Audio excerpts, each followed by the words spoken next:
এত লজ্জা পাচ্ছ কেন তুমি? আমাকে এভাবে করে কেউ কখনো বলেনি, আপনিই প্রথম বললেন। এই যে এটা না, এটাই লজ্জা।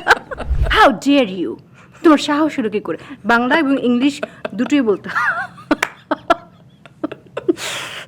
এই ঘুরান দিয়ে এসে তারপরে গিয়ে চুল টুল উড়ে টুড়ে যেয়ে, আর আমি জানতাম না যে কোনো কলেজে এভাবে ওপেন বুকস নিয়ে যায়। এফডিসির ওই ইউনিভার্সিটিতে চান্স পাওয়াটা খুব কঠিন একটা বিষয়। বলেছিল প্রথম সিনেমা এ জীবন তোমার আমার, তার আগে তোমাকে অনেক গ্রুমিং করতে হয়েছিল। সেই গ্রুমিং পার্টটা খুব ইন্টারেস্টিং, আমি শুনেছিলাম একবার। বলো না আরেকবার। আমাকে যখন নায়িকা হিসেবে সিলেক্ট করা হলো, তখনও না আমি টের পাচ্ছিলাম না যে আমি নায়িকা, চিত্রনায়িকা যেটা বলে। গ্রুমিং পার্টটা ছিল সিনেমা শুটিং হওয়ার ঠিক 20 দিন আগে থেকে।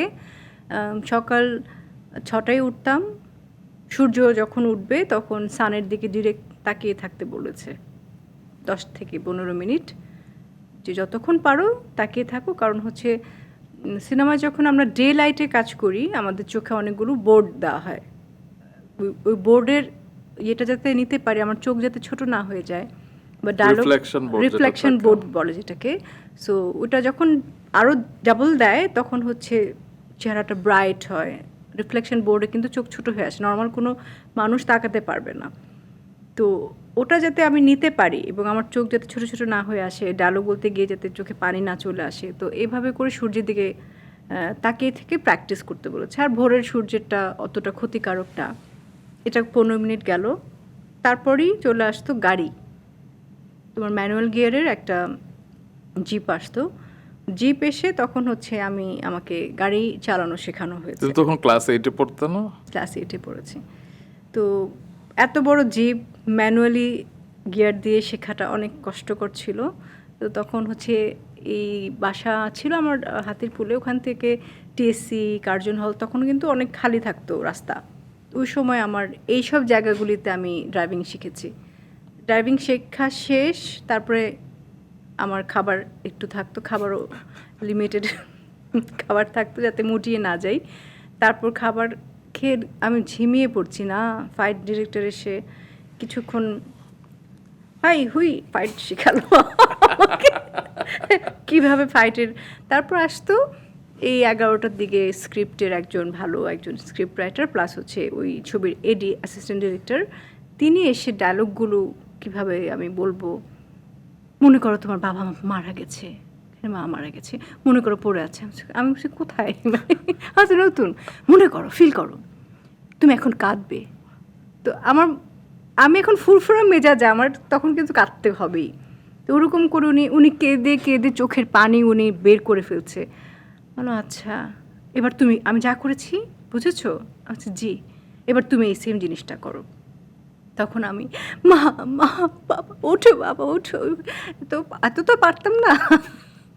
আবার রোম্যান্টিক, এখন তোমার সামনে নায়ক এসেছে, নায়ক আসলে লজ্জা পাবে, লজ্জাটা পাও। আমি কিভাবে লজ্জা পাবো, কোথায় নায়ক? আর নায়ক আসলে লজ্জা পাবো কেন? মানে আমার মাথায় তো এই ধরনের উদ্ভট প্রশ্ন করতো, কিন্তু আমাকে তো জিনিস শেখাতে এসেছেন, সেটা তো সিনেমার জন্য দরকার। যে নায়ক এসেছে তোমার সাথে প্রথম ধাক্কা খেলো, এক্সপ্রেশনটা দাও। মনে করো আমি নায়ক, ধাক্কা খেলো, এখন ওনার সাথে ধাক্কা খেয়ে আমার কি এক্সপ্রেশন আসবে? এই টাইপের আমার লজ্জার এক্সপ্রেশন কিভাবে দিয়েছিলে তারপরে? ওই সময় আমি দিতেই পারিনি লজ্জার এক্সপ্রেশন। পরে যা শিখেছো একটু পরে যা দেখাও না। শিখে এখন লজ্জার এক্সপ্রেশন আসলে তো মনে করো তুমি নায়ক, এখন তুমি তাকালে আমার দিকে, ধরো আমি নায়ক রিয়াজ, তুমি এখন লজ্জা পাও। ওকে, তুমি কিছু একটা তো বলতে হবে। পূর্ণিমা তোমাকে অনেক সুন্দর লাগছে। Thanks. এত লজ্জা পাচ্ছ কেন তুমি? আমাকে এভাবে করে কেউ কখনো বলেনি, আপনি প্রথম বললেন। এই যে এটা না, এটাই লজ্জা। আর আস্তে আস্তে ধাক্কা খাওয়ার পর কিরকম এক্সপ্রেশন ধাক্কা দেখতে? খাওয়ার পর তো ভাই, যেটা প্র্যাকটিস করেছে এক জিনিস, আর যখন সেটে গিয়েছি ধাক্কা তো 3বার, ঠাস ঠাস করে 3বার। 3বার টেক নিতো? না না, নিত আচ্ছা। একবারই, পরে দুটোকে কাটিং করে 3বার করা হতো। এই যে ঘুরছে, আর স্লো মোশন তো বুঝতাম না সত্যি কথা, কিন্তু ঘুরে এই ঘুরান দিয়ে এসে তারপরে গিয়ে চুল টুল উড়ে টুড়ে যেয়ে, আর আমি জানতাম না যে কোনো কলেজে এভাবে ওপেন বুকস নিয়ে যায়। সবচেয়ে বড় বিষয় হচ্ছে মানে একে তো হচ্ছে ড্রেস অন্যরকম থাকতো সবার থেকে আলাদা দেখানোর জন্য, নায়িকা মনে হওয়ার জন্য। আরেকটা হচ্ছে বইগুলো আমরা ওপেন এরকম করে নিয়ে যাচ্ছি, কোনো ব্যাগও নাই আমার, ঠিক আছে? মানে বই সহ উড়ে টুড়ে ধাক্কা দিল, চোখে দেখেন না, আপনি জানেন আমি কে? তারপর বইগুলো উঠিয়ে মানে কেউ একজন বই ওঠাতে গিয়ে এরকম হয়। তো এই টাইপের আমাদের একটা ইউনিভার্সিটি কিন্তু এফডিসি, এখান থেকে আমরা সবাই পাস করেছি 9 নম্বর ফ্লোরের ওখানে ওই যে একটা সিঁড়ি ওখান আছে, থেকে সব নায়িকা পাস করে বের হয়েছে এবং ধাক্কা খেয়ে। কিছু কমন ডায়লগ থাকে না যে আপনার বাসায় কি বাপ ভাই এরকম নাই?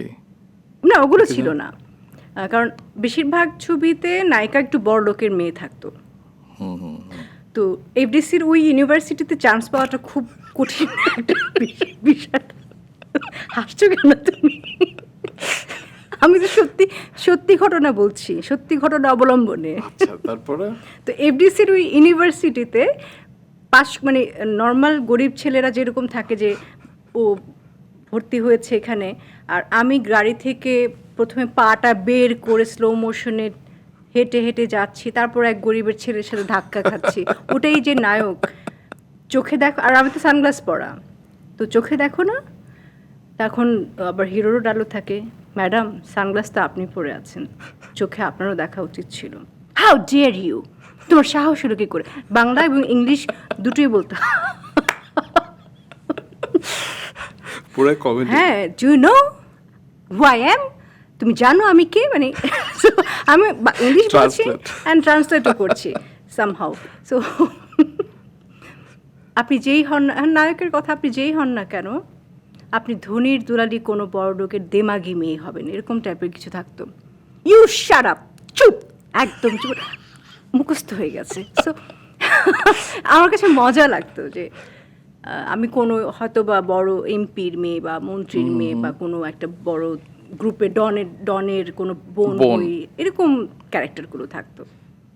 আর যদি থাকে না যে নায়িকারা না বলে চিৎকার দিত, তো তোমাকে নিশ্চয়ই এরকম অনেক কিছু করতে হ্যাঁ হ্যাঁ, হয়েছে। না তো কমন, না থাকবেই। কত জোরে তুমি না বলতে পারো দেখি না। এখন কি তুমি আমার না শুনতে চাচ্ছ? কেন না? না, রুম্মন রশিদের এখানে বিহাইন্ড দ্য ফেম আর কে না হতে পারে না, তো এই না বলতে হবে আমার। কারণ এটার পেছনে একটা ব্যাকগ্রাউন্ড মিউজিক যেত আর কি। হ্যাঁ অবশ্যই, সেগুলোর সাথে নিশ্চয়ই তুমি পরিচিত। নাগুলো শিখেছি তো সব বড় বড় নায়িকাদেরকে দেখে, যে এই নাটা কি করে বলতে হবে। ও, এটারও কিছু টেকনিক আছে। হ্যাঁ, এক এক সময় এক এক নায়ের এক একটা ডেফিনেশন তো আছে।